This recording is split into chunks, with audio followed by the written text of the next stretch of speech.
Olá pessoal, mais um vídeo do Preciso Direito, dessa vez no pós-prova, né, que eu disse que vinha falar com vocês aqui no pós-prova se fosse necessário. E a gente verificou algumas questões aí, agora com o gabarito preliminar que saiu, acho que só que está tendo acesso individualmente, né? Eu não vi ainda as questões da resposta, mas já vi algumas pessoas comentando aí. Eu identifiquei alguns problemas, umas questões aí a gente tem o administrativo, né, que é dali do 27, a questão 27 até 40. Eu peguei só a parte que trata do servidor público, né, só falando do estatuto, mas que foi o que a gente tratou aqui no canal.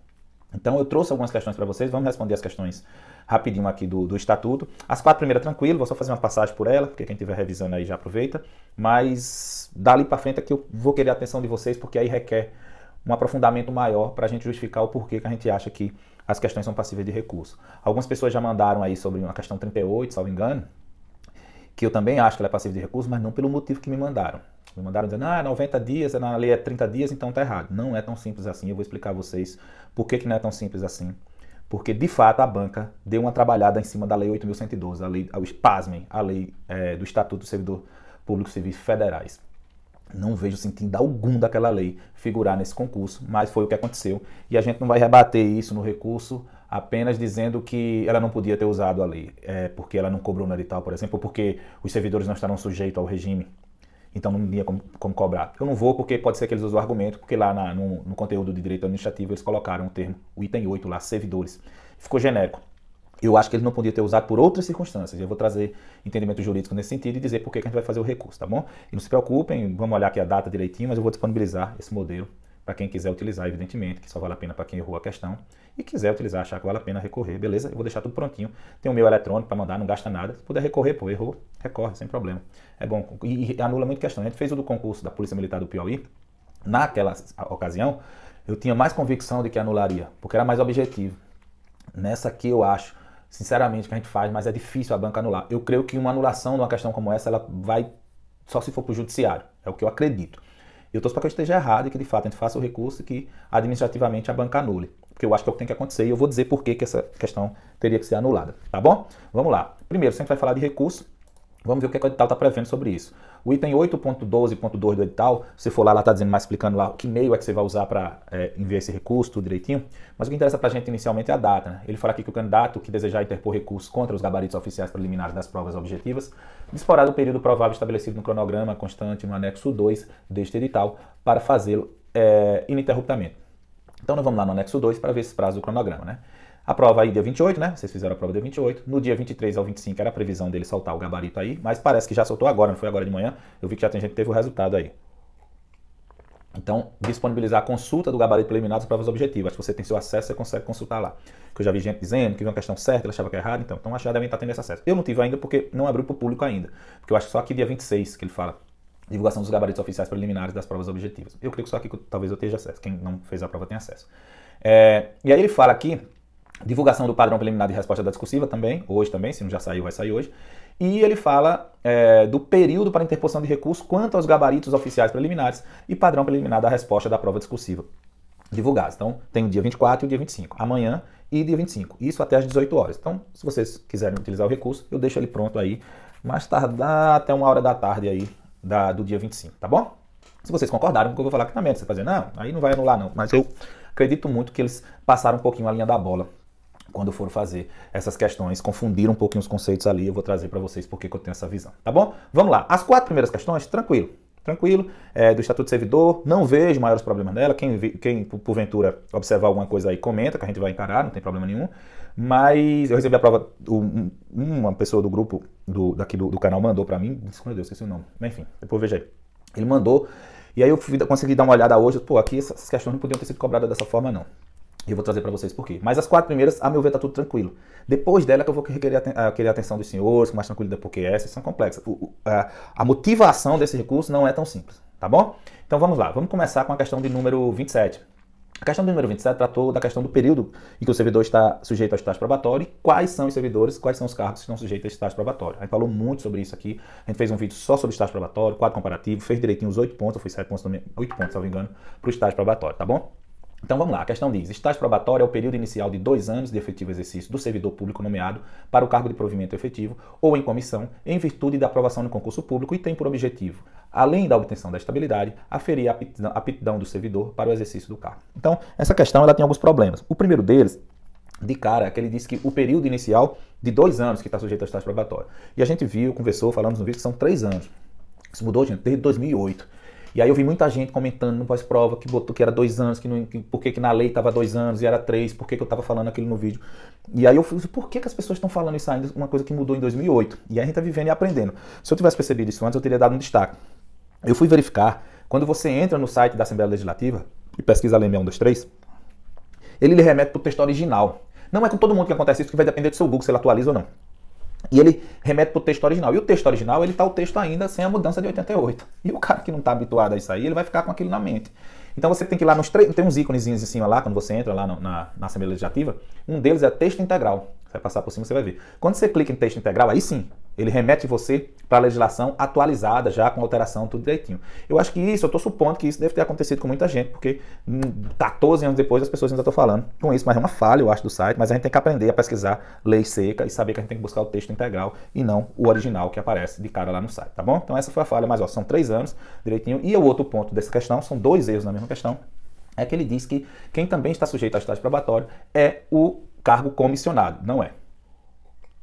A gente aprendeu que só quem está sujeito ao estágio probatório é o servidor nomeado para provimento de cargo efetivo por meio de concurso público, tá bom? Está onde? Está lá no artigo 43, atualizadozinho.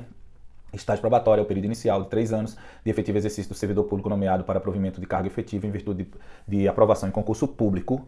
Então, cargo efetivo em virtude de aprovação em concurso público. Esse é o servidor que está sujeito. A questão traz também que o servidor de cargo comissão também, que o cargo comissionado também estaria sujeito ao estágio probatório. Isso também está errado, sem contar com a questão dele trazer só 2 anos, que é o período inicial de estágio, e na verdade são 3, tá bom?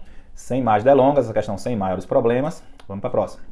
Considerando também ainda no Estatuto do Servidor, a 28 diz, entre outros motivos, será considerado de efetivo exercício o período de afastamento decorrente de férias, luto e convocação para o serviço militar.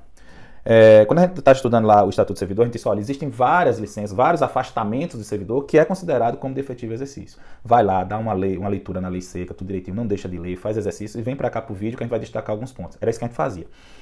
Dentre essa lista lá, tem de fato alguns afastamentos. E desses afastamentos, justamente esses 3 estão naquela lista lá do artigo 91. Então, será considerado como de efetivo exercício o afastamento decorrente de. Aí são vários, licença casamento, licença noiva, um bocado. Mas dentre elas nós temos a licença férias, luto e convocação para serviço militar. Tá bom? Então, esses 3 de fato estão aqui no artigo 91 e eles são considerados como de efetivo exercício por expressa previsão do artigo 91, tá bom? Então vamos passar aqui, essa aqui também está correta, a primeira estava errada, essa está correta, reproduz o que está no artigo 91, seus incisos. Vamos agora para 29. Ao funcionário público é proibido exercer comércio e participar de sociedade comercial, ainda que na condição de acionista, cotista ou comandatário. Também aqui, quando estávamos estudando o Estatuto do Servidor, a gente falou do artigo 194, que traz as proibições, ou seja, o que é vedado ao servidor. A gente falou lá sobre algumas vedações graves que, se o servidor chegar a cometer, ele será demitido, outras ocorrerá a suspensão. Fizemos um recurso mnemônico para diferenciar quais eram as 4 que ensejaria a suspensão e o restante grave a gente levou para o lado da demissão. Enfim, fizemos esse jogo aí para a gente fixar. E pedimos sempre, dá uma lida lá, que são vários, é uma listinha grande, dá uma lida para a gente ficar sabendo mais ou menos o que é proibido ao servidor. E dentre esses, essa lista do artigo 194 está justamente essa questão dessa proibição, essa regra que é a proibição do funcionário público de exercer comércio e participar de sociedade comercial. Até aí tudo certo. O problema é que na sequência da questão, o que a lei traz como uma exceção, ou seja, uma possibilidade dele participar, ele trouxe aí como mais uma vedação. O que é que eu quero dizer com isso? Ele trouxe aqui, olha, quando você vai lá no artigo da lei, ele fala justamente o seguinte. Ele fala: ao funcionário é proibido exercer comércio ou participar de sociedade comercial, exceto como acionista, cotista ou comandatário. Então, ele é proibido a ele participar de sociedade comercial. Essa é a regra. Ele não pode participar de sociedade comercial. Mas, no caso de se ele for acionista, cotista ou comandatário, aí sim, aí ele pode participar, porque a lei excetua e traz isso como uma possibilidade. A questão está errada, porque ao invés de trazer como uma possibilidade, uma exceção, ela traz como mais uma vedação. Ele diz, ainda que seja como cotista, acionista, comandatário. Não é, exceto se for como cotista, acionista, comandatário, porque aí ele pode participar, por isso que a questão está errada. Você vai perguntar, professor, o que é acionista, cotista, comandatário? Se você fosse fazer prova de direito empresarial e tal, precisava saber disso. Para o concurso que você está prestando, não precisa não. Só sabe que é acionista, cotista, comandatário. Nesse caso, ele pode. Mas a regra é que ele não pode participar de sociedade comercial, exceto nessas 3 situações, tá bom? Outra questão também que é tranquilo. E a última agora, das 4 primeiras que eu disse que é mais simples, ele traz aqui: é vedada a acumulação remunerada de um cargo de professor com outro cargo técnico científico, mas não a de 2 cargos de professor. Mais uma vez, a questão traz 2 conceitos, duas situações que existem, que de fato estão aí na sua mente, para tentar confundir sua cabeça. Você lê uma questão dessa rápida, você diz, isso mesmo, 2 de professor, cargo técnico científico, tem isso lá, vai lá e marca como correta. Na verdade, é isso que as bancas fazem, para ver se você está preparado mesmo. Então, a primeira parte, ele já está errada, a segunda está certa. A primeira parte, eles querem vedada a acumulação de remuneração de cargo de professor com outro técnico científico, mas não é vedada de 2 cargos de professor. No entanto, a legislação, ela veda a acumulação de cargos públicos, mas ela excetua algumas outras. Dentre essas exceções, nós temos justamente o professor, que pode acumular tanto com outro de professor, como ele pode acumular com um cargo técnico-científico, beleza? Então a questão diz que ele só veda a questão do de cima, que ele só permite a questão do 2 cargos de professor. Então por isso que está errado, porque ele permite tanto 2 cargos de professor, como a de um professor com um técnico-científico, beleza? Então questão também tranquila, essa previsão aqui está no artigo 190, é vedada a acumulação remunerada de cargos, exceto, dentre as exceções, os 2 que eu acabei de falar, 2 cargos de professor e um cargo de professor e técnico científico. Essas questões foram tranquilas, não vi problema nelas. Se alguém identificou alguma coisa, comenta aí que a gente vai chegar também, não tem problema nenhum não. Agora é que a porca torce o rabo. Aqui eu vou querer a atenção de vocês, porque as próximas questões são complexas de entender por que eu acho que cabe recurso, tá bom? Então vamos lá, vamos para essas daqui agora. Eu vou explicar um conceito para vocês aqui agora, para depois a gente passar para as questões, tá bom? Presta atenção. É o seguinte, eu preciso trazer para vocês um conceito aqui, vai envolver a Constituição Federal, vai envolver a Lei 8.112, que é o Estatuto dos Servidores Públicos Civis Federais, entendeu? Essa, por analogia, seria mesmo do servidor público municipal, a Lei 6123, os servidores do Estatuto da Esfera Federal, ele tem a lei deles específica, como vários municípios também têm as leis deles também, tá bom? E cada ente com sua independência, tranquilo? Até aí tudo certo? Mas toda lei no país tem que respeitar a Constituição, tranquilo? Vindo para o conteúdo programático de vocês, vai acompanhando aí. Ele pediu tanto o Estatuto do Servidor Público estadual, e ele foi mais além, e ele pediu também os conceitos, algumas questões lá de poderes administrativos, no direito administrativo no geral. E no último item lá de direito administrativo, ele colocou lá servidores, o item 8. E isso deixou muito amplo o campo de abrangência das questões relacionadas ao servidor público. Só que a gente precisa entender que, em regra, o servidor público, vocês que estão prestando esse concurso público aqui do Pernambuco, vocês estão sujeitos, o regramento que regula os senhores é a Lei 6123 e não a Lei 8.112, ok? Claro que a Constituição sempre está aí nesse meio, porque ela não pode ser esquecida nunca, porque tudo que vai de encontro à Constituição está fadada a ser declarada a sua inconstitucionalidade e não ter validade, beleza? O que aconteceu nessa prova? O que aconteceu nessa prova? Muitas das vezes ele pegou conceitos que só estavam na 8.112, que não está na Lei 6123, na Lei do Servidor Público, e aí fez uma confusão, a gente fica sem saber se naquele momento ele estava querendo que a gente tratasse da Lei 6123, a Lei do Servidor, ou se estava querendo que tratasse da Lei 8.112. E essa bagunça aconteceu principalmente na questão 38, a gente vai chegar nela lá, que é ela que deixa confusa mesmo a situação. Mas a gente vai mais além, porque para mim várias das questões têm que ser anuladas por causa disso. Eles passaram a linha da bola. E eu vou explicar e eu vou ver se vocês concordam comigo, ou se vocês discordam, não tem problema nenhum. Mas é uma visão que eu tenho aqui. Mas vamos lá.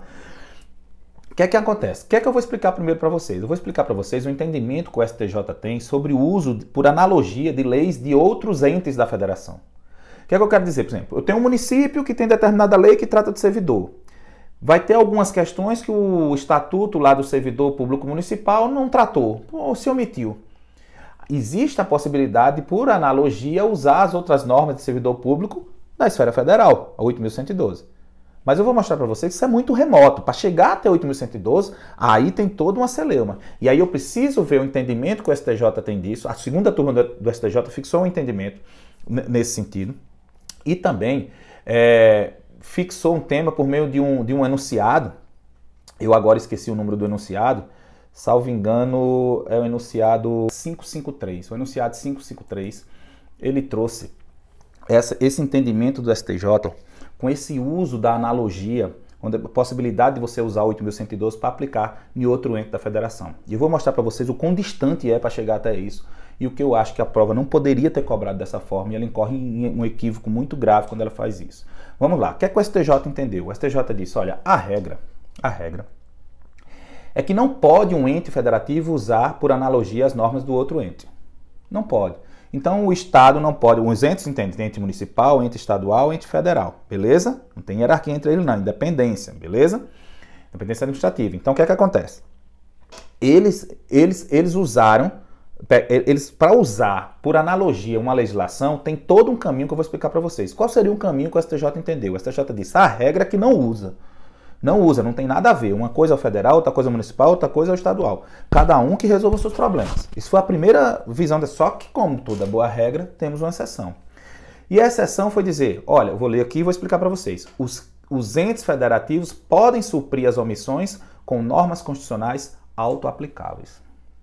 Os entes federativos podem suprir omissões com normas constitucionais autoaplicáveis. O que é que ele quer dizer com isso? Ele diz, olha, se a lei lá, o Estatuto do Servidor, já previu determinada situação e ela não vai de encontro à Constituição, tá tranquilo, não tem mais o que falar. Já tem a previsão, tá resolvendo, ninguém tem que buscar nada em canto nenhum. Não tá de encontro à Constituição, não tem que buscar nada na lei de outro ente federativo. A regra é essa, beleza.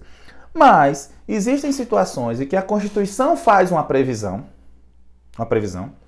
mas o ente federativo, vamos botar aqui o Estado de Pernambuco, na Lei 6123, se omitiu e não falou sobre aquele direito que já estava previsto na Constituição, inclusive auto-aplicável. Já estava tudo claro lá, não precisava nem de uma lei para vir dizer. A Constituição nós temos normas de eficácia plena, de eficácia limitada e eficácia contida. O que é que ele quer dizer com isso? São normas de eficácia plena que já podem ser executadas. São auto-executáveis, essas normas que estão lá. Então, uma norma na Constituição que não necessita de uma lei para regulamentar é uma norma auto-executável. Essa norma auto-executável, se ela tiver a previsão na Constituição e a legislação estadual do servidor se omitiu em falar sobre aquele tema de um direito para o servidor, aí sim possibilita, segundo a segunda turma do STJ, o uso por analogia da Lei 8.112. E ele vai mais além e diz, possibilita, porque só vai usar se o uso dessa analogia não remeter a um aumento de gastos no setor público estadual, no ente público estadual. Você vê a distância que é. Então, para chegar no 8.112, tem que ter uma previsão constitucional auto-executável que a legislação estadual não se manifestou sobre ela, não falou, se omitiu sobre. Aí vai ter a possibilidade de usar o 8.112, Estatuto do Servidor Público Federal, e só se isso não redundar no aumento de despesa no ente estadual. Olha a distância que é. Dito isso, eu vou passar para as questões para analisar e dizer para vocês por que eu acho que cada uma é passível de anulação, tá bom? Algumas por motivos diversos. Vamos lá. O que é que a primeira questão traz? Ela fala da reintegração do servidor estável em razão da sua demissão por ter sido invalidada, dar-se-á encargo imediatamente superior àquele que ocupava quando da efetivação da sua demissão. Se você acertou essa questão, beleza, se quiser ficar pelo conhecimento, tranquilo, você não vai recorrer, você vai perder, vai anular a questão para pegar para os outros? Não vai, então deixa que quem errou vai recorrer se for o caso. Ele traz o tema da reintegração. A reintegração é uma das formas de provimento de cargo público, que quando a gente vai lá para o conteúdo programático de vocês, quando ele pega lá, estamos falando de servidor público, um concurso estadual, o que é que a gente pensa? Se vai falar de servidor público, vai remeter à lei do servidor público estadual. Quando você vai lá no conteúdo programático, não tem reintegração. Porque das formas de provimento, a única coisa que ele pediu do provimento foi, dentro da nomeação, ele pediu o estágio probatório. Nós fizemos um videozinho de estágio probatório. Então ele não pediu reintegração, ele não pediu transferência, ele não pediu nenhuma daquelas formas de provimento. Nenhuma. Ele só pediu, dentro da nomeação, o estágio probatório. Beleza? E foi o que a gente falou aqui. Então, ele não está falando da Lei 6123. Correto? Não está. Mas por que ele não está falando da Lei 6123? Por que ele foi no Estatuto da Lei 8.112? Por que ele iria lá? Porque eu vou mostrar para vocês que jamais a Lei 8.112, pelo entendimento do STJ, da segunda turma do STJ, permitiria que usasse por analogia 8.112 nesse caso específico da reintegração. Por quê? Porque a Lei 6123 fala sobre o tema. A Lei 6123 já diz tudo o que tem para dizer sobre o tema. Então, que possibilidade ia ter da Lei 8.112 ser algum recurso, algum caminho de ser utilizado pelo servidor ou pela administração para reintegração do servidor estadual? Em nenhuma hipótese. E eu vou dizer por quê. Olha aqui a situação. A Lei 6123, ela prevê a reintegração no artigo 66 e no artigo 67. Ele diz como que vai se dar essa reintegração. A maneira que vai se dar essa integração. Tá ok? Ele diz isso aqui. Então, se ele diz isso aqui, ele não deixou claro se ele estava querendo cobrar da 8.112. Ele não deixou claro. No conteúdo programático, ele não pede esse assunto aqui da Lei 6123. Não faz parte do conteúdo.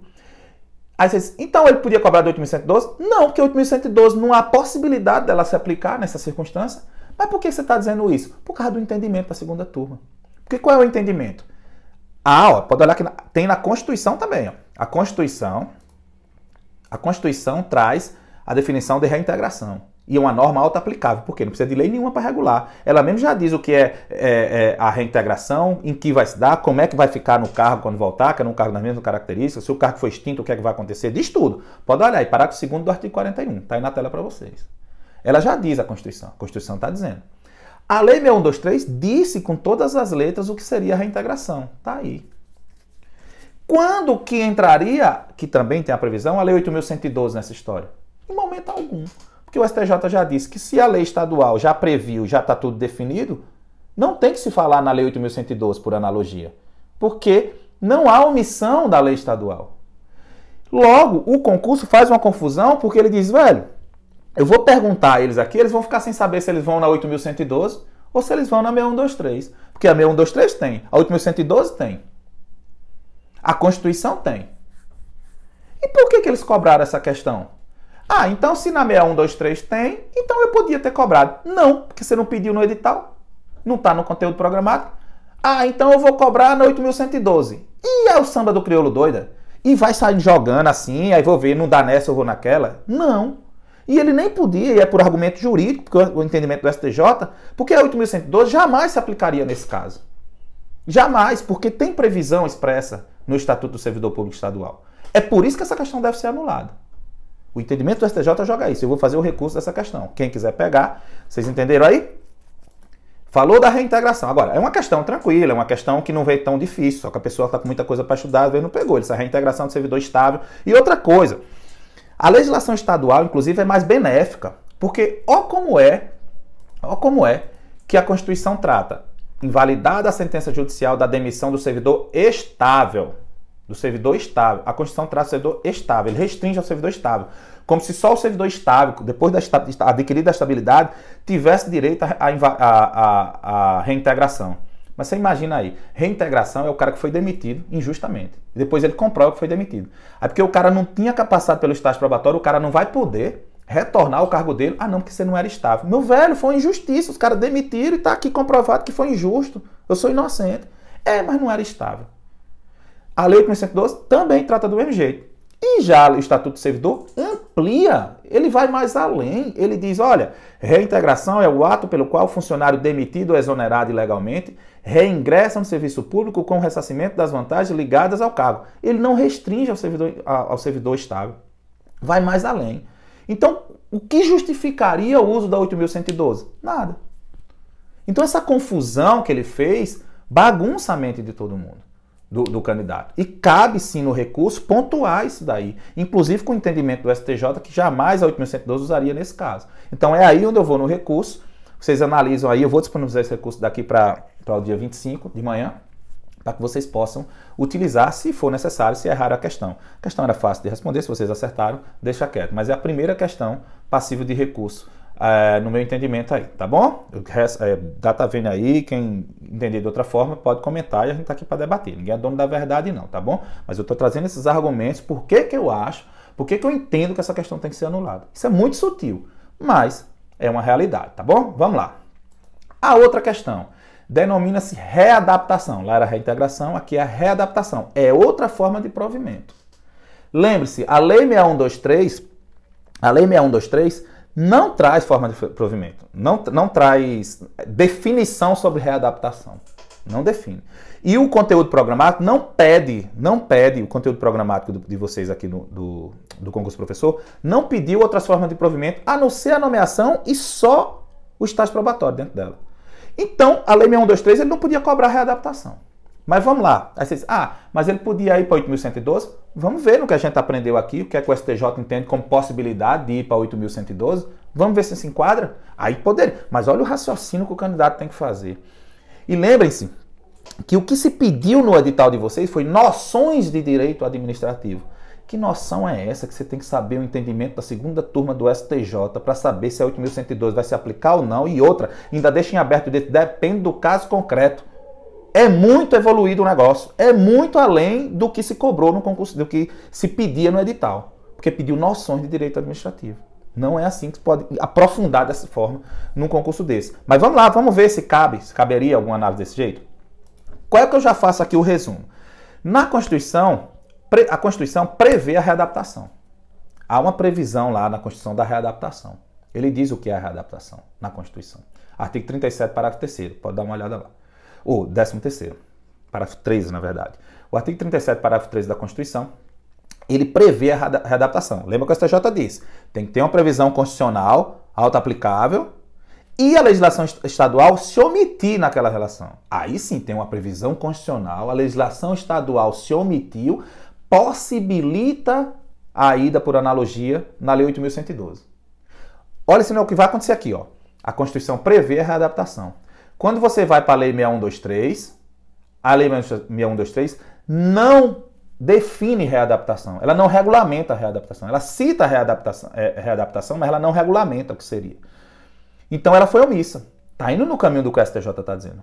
Se ela foi omissa, o que é que acontece? O STJ diz: é possível recorrermos à analogia para buscar essa definição na Lei 8.112. Porque na 8.112 tem lá essa readaptação bem definida. Se a Constituição tem uma norma auto-aplicável, a legislação estadual se omitiu, possibilita a ida a 8.112 por analogia. Possibilita. E é por isso que eu acho, porque o STJ diz, olha, possibilita. Por quê?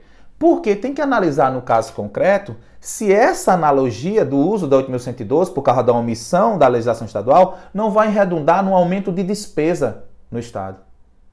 Olha o que é que o STJ fala. Quando ele fala isso, ele está dizendo, só se pode dizer algo que vai usar 8.112 na análise do caso concreto. Eu preciso analisar o caso concreto. Não posso subjetivamente já bater o martelo. Eu não posso aqui bater o martelo, ser objetivo e dizer, então já pode usar a 8.112, porque há uma previsão constitucional, há uma omissão, auto-aplicável, há uma omissão da legislação estadual, então eu posso usar por analogia 8.112. Não, filho, tem que olhar, o STJ disse, se não vai redundar no aumento de despesa, porque se for, não pode interferir nessa autonomia do Estado, tá bom? Então, olha a distância que tem. Então, nesse caso da readaptação, poderia-se pensar que dá para usar 8.112 por causa da omissão, só que a gente embarreira ainda nessa questão que só dava para definir na análise do caso concreto, porque o STJ ainda diz que não pode redundar no aumento de despesa. Você está vendo que para chegar na 8.112 é quase que impossível. Não tem condição. Eles vacilaram quando eles meteram 8.112 aqui. Porque, principalmente na reintegração, por que os caras não pediram no conteúdo programático? Por que não pediram no conteúdo programático? Era só pedir lá na reintegração, o conteúdo programático estava lá. Acha de ir lá no 8.112, uma lei que nunca vai regular o servidor aqui, nessa circunstância que a gente está vendo. Enfim, mais uma questão que, a meu ver, muito mais sutil, mas passível de anulação. Eles não podiam ter cobrado isso aqui com base na 8.112. Ah, e na lei 6123? Também não, porque não podia, mas não colocaram no conteúdo programático. Para mim, passível de anulação também. Vamos seguir? Vamos seguir mais um ponto aqui. Nós temos, para finalizar aqui, essas outras 3 questões aqui, que fala sobre penalidade disciplinar de suspensão. Ele só falou isso. Julgue... no que diz respeito à penalidade disciplinar de suspensão, julgue os itens seguintes. E aí, quando ele diz isso, a gente vai para onde? A gente vai para a lei do servidor público estadual, que é o que vai reger a relação de vocês, professores, passando no concurso com o Estado, ou eu vou ter que ir lá para a esfera federal olhar 8.112. Por que eu faria isso? Por que eu faria isso? Não tem a mínima possibilidade. Se a legislação estadual já prevê determinada situação, por que eu vou no 8.112? Se o STJ diz que quando isso acontece, não se chega a 8.112. Só vai até 8.112 por analogia. O STJ diz que veda a analogia de um ente da federação com outro, mas há a possibilidade, se a Constituição prevê uma norma auto-aplicável, a legislação estadual se omitir, possibilita ir a 8.112. Vamos ver o que é que acontece aqui com as penalidades de suspensão? Vamos lá. Olha o que a questão 38 fala. Essa, para mim, é a mais gritante, porque me disseram que os caras consideram essa questão como correta. Se for, isso para mim é absurdo. Esse aqui, para mim, é mais objetivo ainda. Essa questão aqui, eles têm que anular. Essa daqui, eu não vejo condição deles manter isso aqui, não. Mas vamos lá. O que é que ele diz aqui? Falando da penalidade de suspensão. Essa penalidade não poderá exceder 90 dias. Foi o que ele colocou. Segundo me informaram, mandaram no comentário aqui, uma menina mandou no comentário agora há pouco aqui, eu esqueci o nome dela, eu estou com uma memória muito boa. Ela disse que colocaram como correta essa questão. Aí ela disse, não é correta porque na verdade são 30 dias. Lá na lei 6123 está dizendo isso. Eu disse, não, você tem razão, mas a motivação do recurso não pode ser essa, porque claramente aqui ele foi na 8.112 de novo.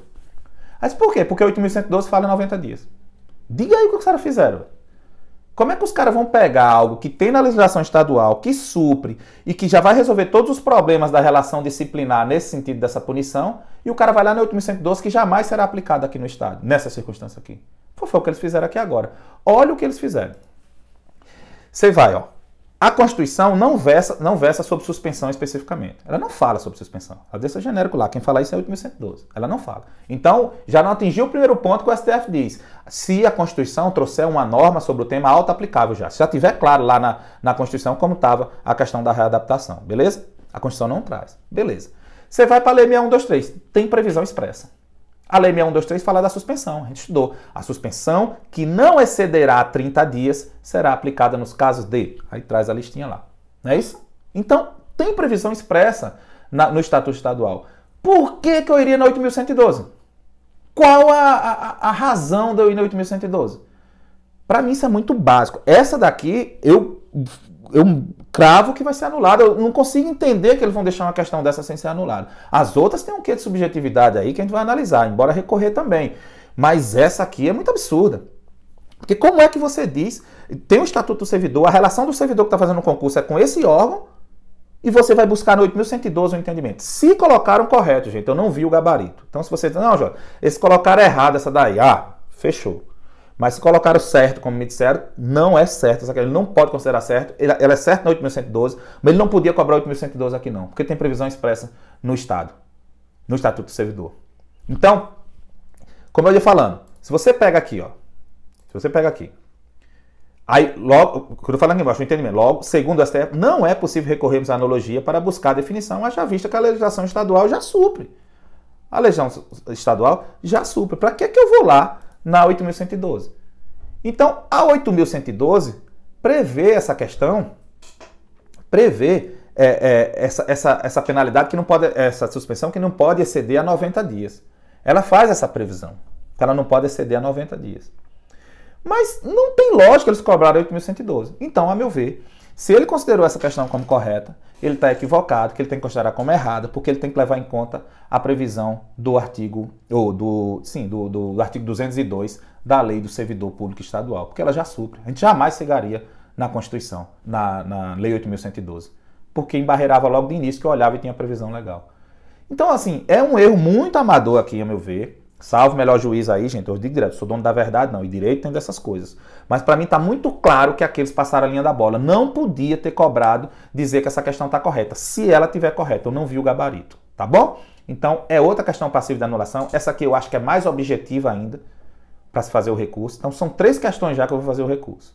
Vou fazer o recurso de 3. Muito bem. A outra é a 39. A 39 diz: os registros relativos à aplicação das penalidades de suspensão permanecerão no cadastro funcional do servidor enquanto este permanecer no exercício do mesmo cargo. Gente, é o seguinte, o cara fez uma confusão, jogava para cima e disse, vou cobrar 8.112 agora. Pega aqui, vou cobrar agora o Estatuto do Servidor. E ficou brincando com isso e esqueceu de dar um direcionamento na prova. Porque assim, essa parte aqui, do período que as penalidades ficam registradas na folha, é diferente, não confundam com prazo prescricional não. O prazo prescricional é o prazo que o Estado tem para punir o servidor que cometeu determinada falta. Então nós temos lá o período de, acho que tem 1 ano para repreensão, 2 anos para suspensão, alguma coisa desse tipo, 5 anos para demissão. Dá uma conferida, depois a gente vê isso aí. E na verdade ali é outra coisa, ali é para punir o servidor. Para punir o servidor. Já aqui é o período que fica registrado na ficha de servidor. Fica lá, foi punido, mas está lá na ficha dele. Ó. Vai passar tanto tempo lá, ele com aquele registro ali da ficha dele. Tá bom? De que ele foi suspenso, então, de que ele foi suspenso ou que ele foi demitido.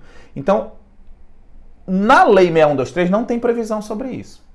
Não tem previsão. A Lei 6123 nada fala sobre isso, esse período que fica lá. Eu, pelo menos, não achei. Não tem. Quem fala isso é a Lei 8.112. Quem fala isso é a Lei 8.112. Então, será que ele quis usar a Lei 8.112? Provavelmente. Ele quis usar a Lei 8.112 aqui quando falou desse período que fica registrado na folha do servidor, na ficha funcional. Só que vamos para aquela analogia nossa que a gente aprendeu no início. O que é que a Constituição fala nisso? A Constituição não versa sobre esses prazos. Ou seja, não existe norma auto-aplicável na Constituição. O que é que o STJ diz? Tem que ter uma norma auto-aplicável na Constituição. E aí, se o Estatuto fizer ou se omitir, possibilita o uso da 8.112. Beleza? Possibilita o uso da 8.112. Então, não tem a norma específica na Constituição, não tem auto-aplicável, não existe. O Estatuto nada prevê, e não tem problema nenhum, ele não prevê. E aí isso ainda não autoriza o uso da analogia. Agora, então agora, como é que resolvi essa questão? Para mim, anulada. E a 8.112? A 8.112 jamais se aplicaria aqui. Porque não pode usar ela por analogia, nesse caso específico. Como é que eu vou usar analogia se o STJ disse que precisa ter, olha o conjunto de coisas que ter, uma previsão na Constituição, uma norma auto-executável, que não foi atendida pela legislação estadual, ou seja, ela se omitiu, e aí possibilita o uso da 8.112. Só que aqui não existe a norma na Constituição auto-aplicável, que ela não versa especificamente sobre esses prazos. A legislação estadual se omitiu. Se omitiu. Mas como é que eu vou usar 8.112 se eu não passei nem pela Constituição? Como é que eu vou fazer uma analogia com 8.112? O STJ já disse que não pode. Então, no meu entender, não é possível recorrermos à analogia para buscar essa especificação, haja vista que não há previsão auto-aplicável, auto-executável na Constituição. É sutil, gente. É sutil. Dessas 4 questões que eu levantei para vocês, foram 4, né?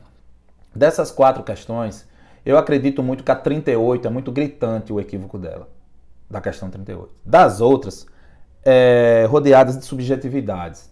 É muito complexo, mas eu vou fazer o recurso das 4, porque eu acredito que ele não podia ter cobrado essas questões, não.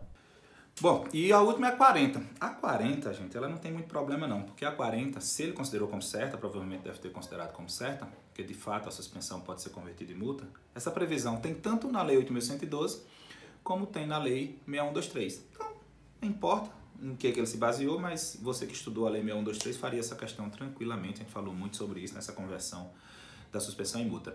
Bom, é isso, gente. O recurso, às vezes a gente fica um pouco desacreditado, a gente acha um pouco que é viagem e tal, mas eu já consegui anular algumas questões de concurso que muita gente não acreditava muito. E eu lembro que desde quando eu trabalhava no Expresso Cidadão, em 2010, um concurso do IF, a gente anulou uma questão que ninguém acreditava, tal, mas conseguiu pontuar direitinho. Às vezes os caras da banca são sensatos, dão uma olhada, enfim, e às vezes está equivocado, às vezes vem com um contra-argumento aí que a gente descobre depois, não tem problema. Mas a gente trouxe os argumentos que a gente entende que são razoáveis para anular as questões. Eu creio que eles passaram um pouquinho da linha da bola nessa questão da 8.112. Eu acho que não caberia cobrar 8.112 aqui, não faz sentido cobrar. E para além de não fazer sentido, a gente trouxe os argumentos jurídicos nesse sentido, essa vedação de se chegar a 8.112 numa relação estadual. Então, assim, tem argumento aí. O tempo vocês não vão perder, eu vou fazer os recursos. Então, daqui para 1h da tarde do dia 25 eu disponibilizo. Vocês vão lá copiar, adaptam para o que vocês quiserem e jogam lá para fazer o recurso, tá bom? Então é isso, divulga aí o canal, como vocês vem fazendo, ajudando muito aí. A gente vai fazer um trabalho bacana aí do pessoal do administrativo que vai chegar na prova, ainda vai acontecer. Para o pessoal da Secretaria de Educação da Bahia também, vamos dar uma contribuição bacana. Não dá para fazer tudo, mas a gente vai contribuir em alguma parte. E as carreiras policiais da Bahia e Pernambuco aqui, que a gente vai começar a fazer um trabalho também legal também, tá bom? Então um abraço e aguarde aí, a gente vai conversando nos comentários mesmo desse vídeo aqui e deixando tudo atualizado aí, tá bom? Abraço, pessoal. Valeu!